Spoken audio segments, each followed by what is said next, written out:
Payg'ambarimiz alayhissalom bir kishini namoz o'qib, undan keyin bir duo qilayotganini eshitib qoldilar.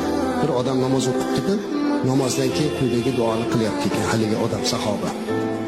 Allohumma inni as'aluka bi anni ashhadu an la ilaha illa antal ahadus samad alladhi lam yalid wa lam yulad wa lam yakul lahu kufuwan ahad. Mana shu duoni qilyapti ekan. Ya'ni kul Allohu ahad ichidagi oyatlar bilan duo qilyapti. Ey Alloh, men sendan o'zga iloh yo'qligi, sen yakka yagona, as-samad, tug'magan va tug'ilmagan tenging yo'qligiga guvohlik berib so'rayman dedi.